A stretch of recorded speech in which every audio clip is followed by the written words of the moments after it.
నమస్కారం SRK news కి స్వాగతం. ఈనాటి వార్తా విశేషాలు.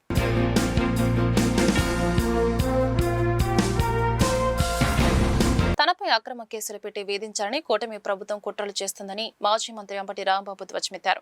టీడీపీ సోషల్ మీడియాలో వైఎస్ జగన్మోహన్ రెడ్డి వైఎస్ఆర్సీపీ నేతలపై ఏఏ మార్ఫింగ్ వీడియోలతో కించపరుస్తున్నారని చెప్పారు. జగన్ ఆయన కుటుంబ సభ్యులను కించపరుస్తూ పోస్టులు పెడుతున్నారని అన్నారు. ఈ మేరకు మంగళవారం జిల్లా ఎస్పీ కార్యాలయంలో ఉన్నతాధికారులను కలిసి 3 అంశాలపై వినతి పత్రాలు అందజేసి ఫిర్యాదు చేశారు. పెమ్మసాని చంద్రశేఖర్పై సోషల్ మీడియాలో వ్యంగ్యంగా మాత్రమే పోస్టు పెట్టడం జరిగిందని తెలిపారు. తన ఇంటిపై దాడి చేసిన కారణంగానే ఆ పోస్టు పెట్టడం జరిగిందని అంబటి వివరణ ఇచ్చారు. అయితే తనపై అక్రమ కేసులు పెడుతున్న పోలీసులు తాను చేసిన ఫిర్యాదులపై ఎలాంటి చర్యలు తీసుకోలేదని అన్నారు. నూరి ఫాతిమా, డైమండ్ బాబు తదితరులు పాల్గొన్నారు.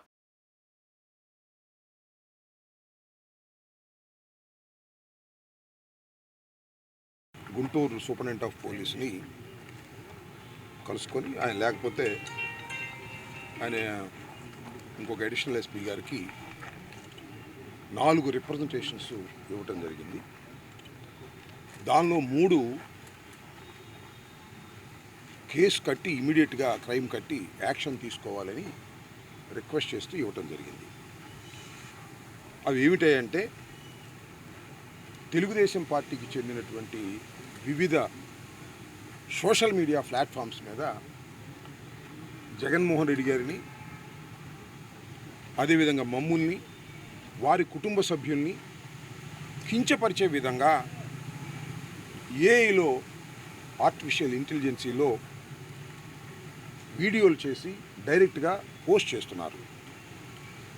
వాటి మీద తక్షణమే మార్ఫింగ్ చేసి పోస్ట్ చేస్తున్నటువంటి ఆ వీడియోల మీద ఎవరైతే తెలుగుదేశం పార్టీ వారు పోస్ట్ చేస్తున్నారో వారిని ఐడెంటిఫై చేసి కేసులు కట్టి వీటన్నిటిని తొలగించి వారి మీద మార్ఫింగ్ చేసి ఇలా ప్రచారం చేస్తున్న వారి మీద యాక్షన్ తీసుకోవలసిందిగా 3 రిప్రజెంటేషన్స్ కేసులు కట్టవలసిందిగా ఇవ్వటం జరిగింది.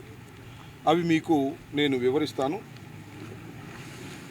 ఒకటి మీకు చూపిస్తాను, చూడండి. ఇదిగో ఈ కంప్లైంట్ ఏంటంటే జగన్మోహన్ రెడ్డి గారిని ఏ విధంగా చూపిస్తున్నారు అనేది ఒకసారి చూడండి. మీరు కూడా ఇలా వేషాలు వేపించి వారిని దూషించే విధంగా క్యారెక్టర్స్, ఈ జగన్మోహన్ రెడ్డి గారి క్యారెక్టరు, వాళ్ళ తల్లి గారి క్యారెక్టరు ఇట్లా వేసి చూపించేటటువంటి కార్యక్రమం ఒకటి కంప్లైంట్. రెండవది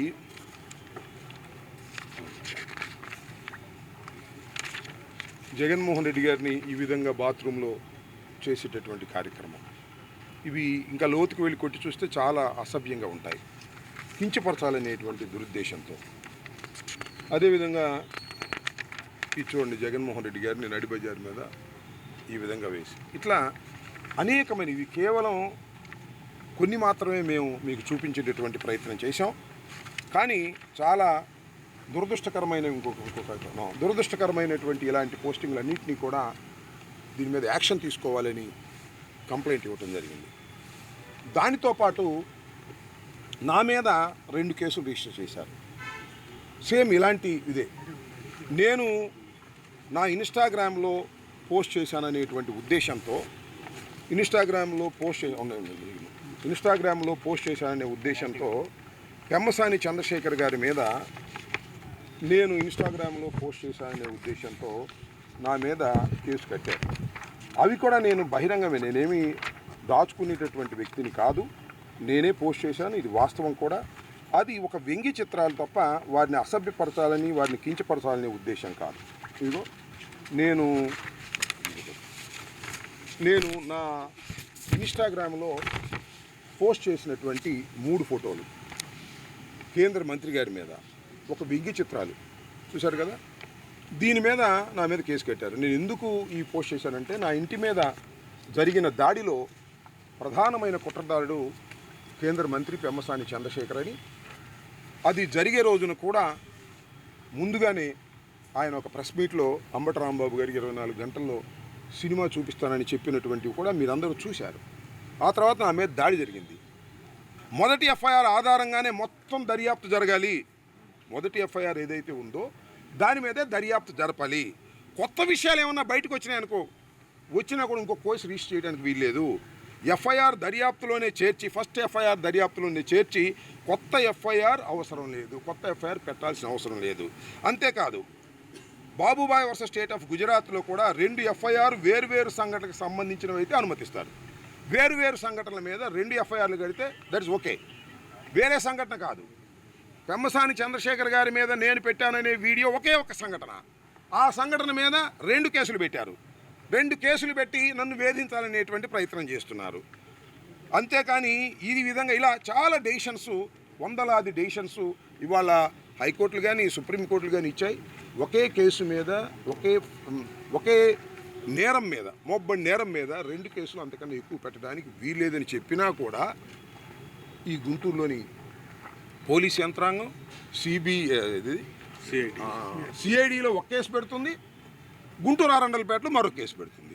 ఎందుకు పెడుతున్నారు నాకు అర్థం కాలేదు. పెమ్మసాని చంద్రశేఖర్ గారు అంటే ఆయనకి 2 తలకాయలు ఉన్నాయా, 4 కాళ్ళు ఉన్నాయా, 4 కళ్ళు ఉన్నాయా? ఆయన ఎక్స్ట్రాడినరీ పర్సనాలిటీనా? ఆయన మీద నేను వీడియో పెడితే 2 కేసులు ఎందుకు రిజిస్టర్ చేస్తున్నారని అడుగుతా ఉన్నాను. చట్టాన్ని ఒక కేసు రిజిస్టర్ చేశారు. దాన్ని విచారణకు ఎదుర్కోవడానికి నేను సిద్ధంగా ఉన్నాను. ఈ విధంగా అన్యాయంగా ఫోర్స్ ఉపయోగించి, పోలీసుల మీద ఫోర్స్ ఉపయోగించి, పలుకుబడి ఉపయోగించి మా మీద కేసులు పెట్టి వేధించాలని ప్రయత్నం చేయడాన్ని ప్రజలు గమనించాలనే ఉద్దేశంతోనే ఇవాళ మేము ఈ ప్రయత్నం చేస్తున్నాం. గుంటూరు ప్రభుత్వ ఆసుపత్రిలో జూనియర్ డాక్టర్లు మంగళవారం నల్ల రిబ్బన్లు ధరించి సమ్మె చేపట్టారు. స్టైఫండ్ పెంచాలని గత 2 ఏళ్లుగా తమకు స్టైఫండ్ పెంచడం లేదని ఆవేదన వ్యక్తం చేశారు. కర్ణాటకలో కూడా తాజాగా స్టైఫండ్ పెంచారని గుర్తు చేశారు. రిటైర్మెంట్ వయసు పెంపుదల నిర్ణయాన్ని ఉపసంహరించుకోవాలని డిమాండ్ చేస్తూ ఈ సమ్మె కార్యక్రమాన్ని చేపట్టామని చెప్పారు. వయసు పెంచితే అనంతరం వచ్చే వైద్యులకు అవకాశాలు తక్కువైపోతాయని ఆందోళన వ్యక్తం చేశారు. సమస్యలు పరిష్కరించే వరకు తమ పోరాటం ఆగదని ఈ సందర్భంగా యువ వైద్యులు స్పష్టం చేశారు.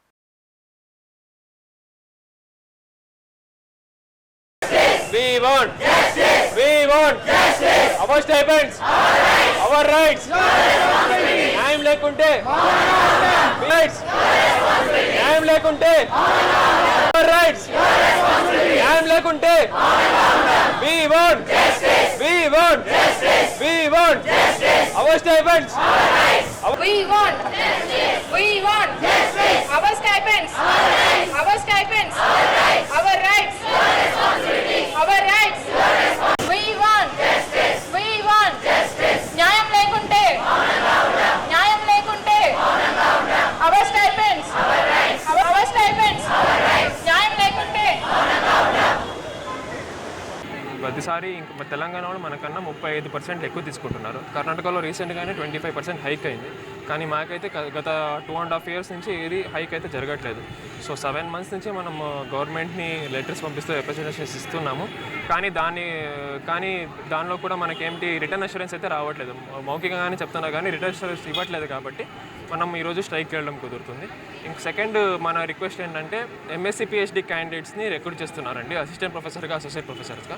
అంటే ఎంబీబీఎస్ ఎండీ చేసిన వాళ్ళకి మీరి ఎంఎస్సీ పిహెచ్డి చేసిన వాళ్ళనే రిక్రూట్ చేస్తున్నారు. ఎన్ఎంసీ వాళ్ళు దానికి ఒక 15% లిమిట్ అని పెట్టారు. దాన్ని దాటేసి మనం ఆల్మోస్ట్ 30% రీచ్ అయ్యాము. సో అంత ఎక్కువ అవడంలో ఎంబీబీఎస్ ఎండీ చేసిన వాళ్ళకి ఆపర్చునిటీస్ లాస్ అవుతున్నాయని దాని విరుద్ధంగా కూడా స్ట్రైక్ చేస్తున్నాము. మూడో పాయింట్ ఏంటంటే మనకి ప్రొఫెసర్స్కి రిటైర్మెంట్ ఏజ్ ఇప్పుడు 62 ఉంది. 62 నుంచి 65 years చేద్దాం అనుకుంటున్నారు. 65 years ఎక్స్పీరియన్స్ ప్రొఫెసర్ 65 years ఉంటే అందరికీ మంచిదే. కానీ మిగతా ప్రొఫెసర్స్కి ప్రమోషన్ అనే ఒక ఆపర్చునిటీ తగ్గిపోద్ది. చాలా అంటే వాళ్ళకి ప్రమోషన్ తగ్గిపోతే కింద మనం జూనియర్ డాక్టర్స్ ఉన్నవాళ్ళు, సీనియర్ రెసిడెంట్స్ ఉన్నవాళ్ళు వాళ్ళకు కూడా అసిస్టెంట్ ప్రొఫెసర్స్, అసోసియేట్ ప్రొఫెసర్స్ అయ్యే ఆపర్చునిటీ తగ్గిపోద్ది. సో దానివల్ల 65 years చేసే ఆలోచనని గవర్నమెంట్ స్టాప్ చేయాలని మనం కోరుకుంటున్నామండి. సార్ మీరు పోస్ట్ గ్రాడ్యుయేట్స్ మీకు సౌకర్యాలు ఎలా ఉంటున్నాయి ఇప్పుడు ఈ హాస్పిటల్లో? సౌకర్యాల గురించి కూడా మనం సూపరింటెండెంట్ సార్ దగ్గర, డిఎంఈ సార్ దగ్గర రెగ్యులర్లీ మీట్ అవుతున్నాము. మేము మీట్ అయినప్పుడల్లా పాజిటివ్ రెస్పాన్స్ వస్తున్నాయి. మనం అంటే అన్నీ ఒకేసారి చేయలేరు కాబట్టి కొన్ని అడుగుతున్నాము, కొన్ని జరుగుతున్నాయి. కొన్ని అంటే రూమ్స్, వాష్రూమ్స్ అని ఉన్నాయి. కానీ ఇంకొంచెం ఎక్కువ రూమ్స్, ఇంకొంచెం ఎక్కువ వాష్రూమ్స్, ఏసీస్ అవన్నీ ఉంటే కొంచెం మనకి సమ్మర్లో ఎక్కువ 24 hours 36 hours డ్యూటీ చేయడం వల్ల మాకు కూడా కొంచెం అలసిపోతాం. రెస్ట్ చేయడానికి రూమ్స్, డ్రింకింగ్ వాటర్స్ ఉంటే బాగుంటాయని కొన్ని చోట్ల జరుగుతున్నాయి. ఇంకొంచెం స్పీడ్గా జరిగితే మాకు కొంచెం త్వరగా హెల్ప్ అవుతుంది అని అడుగుతున్నాం. అవునండి, డిమాండ్స్ మనకు ఒక జీవో రాకపోయినా రిటర్న్ అష్యూరెన్స్ గవర్నమెంట్ నుంచి ఏ రోజు రిటర్న్ అష్యూరెన్స్ వస్తుందో అప్పటి వరకు స్ట్రైక్ చేయడం, కంటిన్యూ చేయడం అయితే జరుగుతుంది. సో బేసిక్గా 3 డిమాండ్స్ అనేది మేము జిఎంసీ జోడా తరపు నుంచి చెప్తున్నాము, ఏపీ జోడా ఆన్ బిహాఫ్గా. ఏంటి అంటే ఫస్ట్ది స్టైఫండ్ గురించి. సో ఎవ్రీ 2 ఇయర్స్కి 15% హైక్ లాస్ట్ ఇయర్ స్టార్ట్ అయింది 2024లో. అట్ ద సేమ్ టైం ఇప్పుడు కూడా అదే 15% హైక్ ఇవ్వాలని అడుగుతున్నాము. రెండోది ఎంఎస్సి పిహెచ్డి క్యాండిడేట్స్ని రిక్రూట్మెంట్ అనేది ఎన్ఎంసి నామ్స్ ప్రకారం 15% మందే చేయాలి. అయితే మన ఏపీలో 30% అనేది చేసి ప్రతి మెడికల్ కాలేజీలో అర్హులైన ఎండి క్యాండిడేట్స్ పాస్ అయిన వాళ్ళు లేకుండా ఎంఎస్సి వాళ్ళని తీసుకుంటున్నారు. అది నెక్స్ట్ టైం నుంచి జరగకుండా చూడాలి. మూడోది ఇంకొకటి 62 నుంచి 65 రిటైర్మెంట్ ఏజ్ పెంచుదాం అనుకుంటున్నారు. అలా చేస్తే వాళ్ళ నుంచి కింద అసిస్టెంట్లు కానీ అసోసియేట్లు కానీ వాళ్ళ ప్రమోషన్స్ తగ్గటం, తర్వాత డైరెక్ట్ రిక్రూట్మెంట్లో ఎవరైనా రావాలనుకున్నా కానీ పోస్టులు లేకపోవడం అనేది జరిగింది. అది తీసేయమని చెప్తున్నాం. ఈరోజు మేము స్ట్రైక్ దిగడానికి మెయిన్గా 3 కారణాలు ఉన్నాయండి. మా మొదటి కారణం వచ్చేసి మా యొక్క స్టైఫండ్ హైక్ గురించి, రెండో కారణం వచ్చేసి డాక్టర్స్ యొక్క రిటైర్మెంట్ ఏజ్ గురించి, అండ్ మూడో కారణం వచ్చేసి ఎంఎస్సి పిహెచ్డి వల్ల రిక్రూట్మెంట్ అనేది వాటి శాతం ఎక్కువ ఉందని చెప్పి దాని గురించి. ఆ మొదటి కారణం వచ్చేసరికి స్టైఫండ్, మాకు ప్రజెంట్ స్టైఫండ్ అనేది 60,000 దాకా వస్తుందండి జూనియర్ డాక్టర్స్కి. మేమేంటంటే ప్రతి 2 ఏళ్ళకి ఒకసారి హైక్ అవడం అనేది జరుగుతుంది. మేము దాన్ని బేస్ చేసుకొని లాస్ట్ హైక్ అనేది 2024లో జరిగింది. అలా 2 ఏళ్ళకి ఒకసారి హైక్ దృష్టిలో పెట్టుకొని ఈ సంవత్సరం 2026 వచ్చిన కాబట్టి హైక్ కోసమని అడిగాము. మేము గవర్నమెంట్ జీవో ప్రకారం 15 నుంచి 20% వరకు హైక్ అడుగుతున్నాము.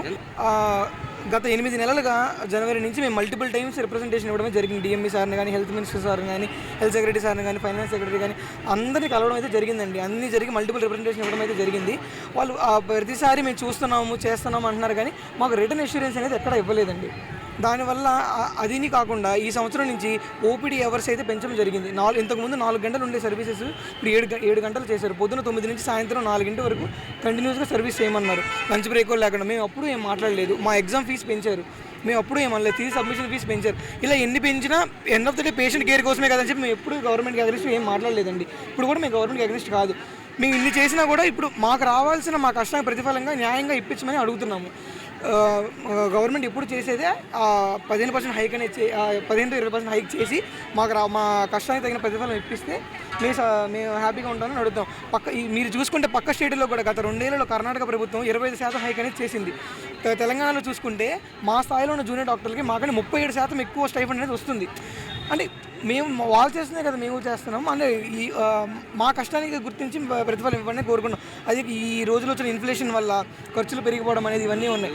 అవి చూసుకొని మా డిమాండ్స్ తీర్చాలని కోరుకుంటున్నాం. అండ్ ఇంకొకటి, ప్రొఫెసర్ రిటైర్మెంట్ ఏజ్ అనేది 62 నుంచి 65 పెంచాలనే దాంట్లో ఉన్నారు. ఇప్పుడు 65 పెంచడం వల్ల ఏం జరుగుతుందంటే కింద స్థాయిలోకి వచ్చేసరికి అక్కడ ప్రమోషన్ అనేవి ఆగిపోతాయండి. ఇప్పుడు అసోసియేట్ ప్రొఫెసర్ అవడం లేట్ అవుతుంది, అసిస్టెంట్ ప్రొఫెసర్ అనేది లేట్ అవుతుంది, ఎస్ఆర్ అసిస్టెంట్ ప్రొఫెసర్ అనేది లేట్ అవుతుంది. దీనివల్ల ఏమవుతుందంటే గవర్నమెంట్ సర్వీస్లోకి రావాలనుకునే స్టూడెంట్స్ యొక్క సంఖ్య తగ్గిపోతుంది. సో ఇది ఒకటి దృష్టిలో పెట్టుకొని కింద వాళ్ళకి ఇబ్బంది కలగకుండా ఉండేలా చూసుకొని రిటైర్మెంట్ అయితే 62 ఏళ్ళకి ఉంచాలని కోరుకుంటున్నాము. అండ్ మూడో డిమాండ్ ఏంటంటే అండి, ఎంఎస్సి పిహెచ్డి చేసిన వాళ్ళు అనాటమీ, బయోకెమ్, ఫిజియాలజీలో వీళ్ళ రిక్రూట్మెంట్ అనేది జరుగుతుంది. అంటే అది మామూలుగా ఎన్ఎంసీ రూల్స్ ప్రకారం 15% ఉండాలి. హోల్ ఆఫ్ ద ఫ్యాకల్టీలో 15% అనేది ఉండాలి. కానీ మన స్టేట్లో తీసుకుంటే ఆ 15% కూడా ఎప్పుడండి, ఒకవేళ మన పీజీ స్టూడెంట్లు ఎవరు అవైలబుల్ లేకపోతే అప్పుడు వాళ్ళ నుంచి తీసుకోవడం అనేది ఉండాలి. కానీ ఇప్పుడు ఏం జరుగుతుంది, మన వాళ్ళు ఉన్నా సరే 30% మంది రిక్రూట్మెంట్ అనేది జరిగింది. ఎన్ఎంసీ రూల్స్ ప్రకారం 15% ఉండాల్సింది, అది 30% ఉంది ఇప్పుడు. సో అదొకటి చూసి ఎన్ఎంసీ రూల్స్ ప్రకారం ఫాలో అవ్వాలని అది మా డిమాండ్ అండి. సో దానివల్ల ఏమవుతుందంటే 10 ఏళ్ళు కష్టపడి చదివి ఒక పీజీ కంప్లీట్ చేసి బయటకు వచ్చిన డాక్టర్స్కి అవకాశం ఉంటుందని ఇవి మా మెయిన్ డిమాండ్స్ అండి. ఇవి మేమైతే ప్రజలకి, పేషెంట్కి అగెనిస్ట్, గవర్నమెంట్కి అగెనిస్ట్ కాదండి. ఈ క్షణం మాకు అనుకూలించేలాగా డిమాండ్ ఇస్తే ఈ క్షణం స్ట్రైక్ ఆపేయడానికి కూడా మేము సిద్ధమే. పేషెంట్ సఫర్ అవ్వాలని మేము ఎవరిని కోరుకోము. అత్యవసర సర్వీసులు అన్నీ జరుగుతున్నాయి. మేము ఆపింది ఎలక్టివ్ సర్జరీస్, ఎలక్టివ్ ఓపీడీ మాత్రమే.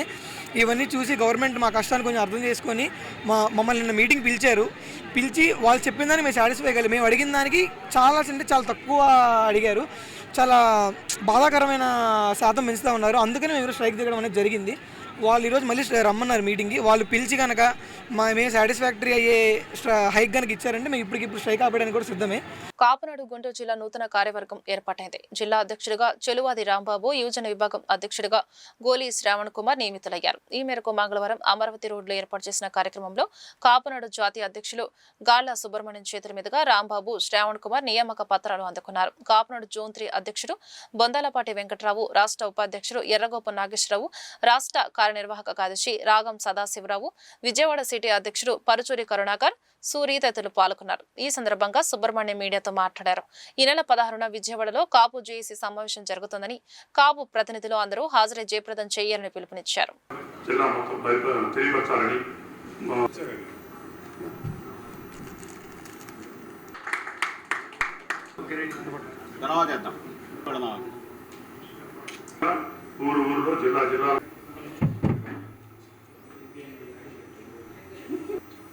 ముఖ్యంగా ఈ సమావేశం ఏర్పాటు చేయడానికి ముఖ్య కారణం ఆగస్టు 16 విజయవాడలో రాష్ట్రంలో అనేక పేర్లతో పిలువబడుతున్న కాపు సంఘాలు, రకరకాల కాపు సంఘాల ప్రతినిధులను పిలిచి ఒక సమావేశం ఏర్పాటు చేశాం. ఆ సమావేశం ముఖ్య ఉద్దేశం ఏంటంటే, ఇప్పుడు దాకా కాపునాడు కానీ ఇతర కాపు సంఘాలు కానీ ఒక ప్రధాన ఎజెండాతో కాకుండా రాజకీయ పార్టీలకి రాజకీయాలకితో పాటే సమావేశాలు నిర్వహించాం. మొట్టమొదటిగా ఒక వ్యూహం ప్రకారం కాపునాడు ప్రభుత్వంలో ఎవరున్నా సరే వాళ్ళని కులం ఉపయోగించుకోవాలి, పాజిటివ్ నేచర్లో ప్రభుత్వంతో సమస్యలు చర్చించి దాన్ని సాధించుకోవాలనే ఉద్దేశంతో మొట్టమొదటిసారిగా ఒక వ్యూహం ప్రకారం రేపు సమావేశం ఏర్పాటు చేశాం. ఈ సమావేశంలో ప్రధానంగా చర్చించాల్సిన విషయం ఏంటంటే, ఇది ఒక నాన్ పొలిటికల్ ఆర్గనైజేషన్గా రాజకీయ నాయకులు లేకుండా కుల సంఘ ప్రతినిధులతోనే ఈ సమావేశం ఏర్పాటు చేస్తున్నాం. ఈ సమావేశం ముఖ్య ఉద్దేశం ఏంటంటే, గతంలో చంద్రబాబు నాయుడు గారు కానీ ఆ ప్రభుత్వంలో కాపులకి రిజర్వేషన్లో 5% ఇస్తూ సెంట్రల్ గవర్నమెంట్కి ఒక తీర్మానం పంపించారు. ఆ తీర్మానాన్ని సెంట్రల్ గవర్నమెంట్ ఏం చేసిందంటే, తిరిగి మళ్ళీ రాష్ట్ర ప్రభుత్వానికి వచ్చి దీని మీద మీరే నిర్ణయం తీసుకోనండి ఒకటి. 2, ఈడబ్ల్యూఎస్లో 5% ఇస్తూ ఒక తీర్మానం చేశారు, దాన్ని అమలు చేయాలని. అలాగే మూడోది ప్రధానమైన వాటిలో రెండైతే, మూడోది కాపు భవనాల్లో ప్రతి రాష్ట్రంలో ప్రతి అసెంబ్లీ కాన్స్టిట్యున్సీ కానీ వీటిలో కాపు భవనాలు కట్టాలని చెప్పి ఒక తీర్మానం ఉంది. మౌలికంగా చంద్రబాబు నాయుడు గారు దానికి ఆదేశాలు కూడా ఇచ్చారు. ముందుగా కాపునాడు జాతీయ అధ్యక్షులు కాలం సుబ్రహ్మణ్యం గారికి నా నమస్కారాలు. నాపై నమ్మకం ఉంచి ఈ గుంటూరు జిల్లా పార్లమెంటు అధ్యక్షుడిగా నన్ను ఎన్నుకున్నందుకు, వారు నా మీద పెట్టిన నమ్మకాన్ని నేను వమ్ము చేయకుండా కాపులకి అండగా కాపు కార్యక్రమాలకి ఏ కార్యక్రమమైనా సరే కాపుల కార్యక్రమాన్ని ఈ జిల్లాలో గుంటూరు జిల్లాలో ముందుకు నడిపిస్తానని, మన కాపు కార్పొరేషన్ నిధులు, ఈబీసీ, కాపు భవనాలు, కాపులకి ఉన్న సమస్యలు ఏ గవర్నమెంట్ వచ్చినా ఈ కాపుల సమస్యలు మాత్రం అలానే ఉంటున్నాయి. కానీ ఈసారి ఈ కాపునాడు ఆధ్వర్యంలో కాపు సమస్యల్ని పరిష్కార దిశగా తీసుకెళ్తానని చెప్పుకుంటూ అందరికీ ధన్యవాదాలు తెలుపుకున్న సెలవు. జాతీయ అధ్యక్షుడు గాళ్ల సుబ్రహ్మణ్యం గారికి, అలానే జోన్ 3 అధ్యక్షులు బొందలపాటి వెంకట్రావు గారికి, ఎర్రగోపి నాగేశ్వరరావు గారికి, రాగం సదాశివరావు గారికి, మన విజయవాడ కరుణాకర్ గారికి, రాంబాబు గారికి, వచ్చిన పెద్దలందరికీ నా నమస్కారాలు. నాపై నమ్మకం ఉంచి పదవి ఇచ్చినందుకు, పెద్దల అడుగుజాడల్లో వీరు ఇచ్చిన మార్గనిర్దేశాలకు అనుగుణంగా ఈ జాతి యొక్క ఐక్యతని ముందుకు తీసుకెళ్తానని మీ అందరికీ తెలియజేసుకుంటూ, పార్టీలు అనేవి ఉండొచ్చు పోవచ్చు, కానీ కులం ఎప్పటికీ శాశ్వతం, కులం ఎప్పటికీ ఉంటుంది. ఈరోజు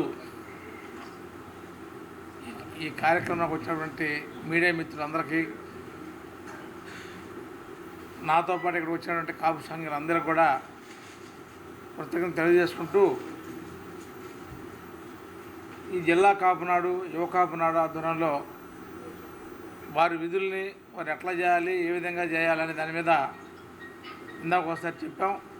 మళ్ళీ వారు ఎప్పుడు అడిగినా, వారు ఎప్పుడు పిలిచినా జోన్ 3 అధ్యక్షుడు వెంకటరావు కానీ, రాష్ట్ర ఉపాధ్యక్షుడిగా నేను కానీ, రాష్ట్ర కార్యనిర్వాహక కార్యదర్శిగా సదాశివరావు కానీ మీతో పాటు ఉండి మీరే నిర్ణయం తీసుకున్న సక్రమైన నిర్ణయం తీసుకోవాలని నేను ఆశిస్తున్నాను. త్రాగునీటి సరఫరా, పారిశుద్ధ్యం వంటి మౌలిక వసతులపై క్షేత్రస్థాయి సిబ్బంది ఎప్పటికప్పుడు చర్య తీసుకోవాలని, అభివృద్ధి పనుల్లో నాణ్యతా ప్రమాణాలు పాటించేలా పర్యవేక్షణ చేయాలని నగర commissioner K Mayur Ashok engineering, ప్రజారోగ్య అధికారులను ఆదేశించారు. మంగళవారం గుంటూరు తూర్పు నియోజకవర్గ శాసనసభ్యులు నజీర్ అహ్మద్తో కలిసి కబాడీగూడెం, సంగడిగుంట, ఆనందపేట తదితర ప్రాంతాల్లో కమిషనర్ పర్యటించారు. త్రాగునీటి సరఫరా, డ్రైన్ల నిర్మాణం, పారిశుద్ధ్య పనులపై తీసుకోవాల్సిన చర్యలపై అధికారులకు తగు ఆదేశాలు జారీ చేశారు.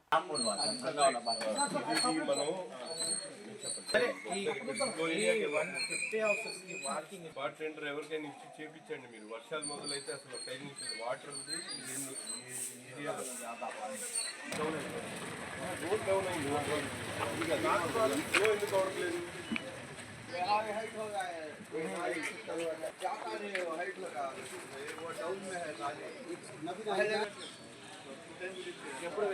సరే తీయండి ఫస్ట్.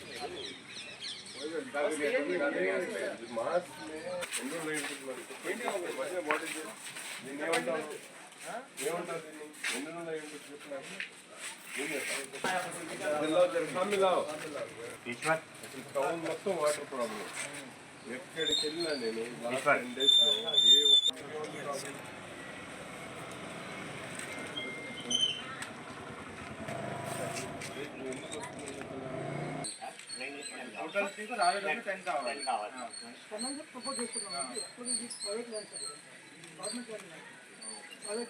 ఈ వార్తలు ఇంతటితో సమాప్తం. నమస్కారం.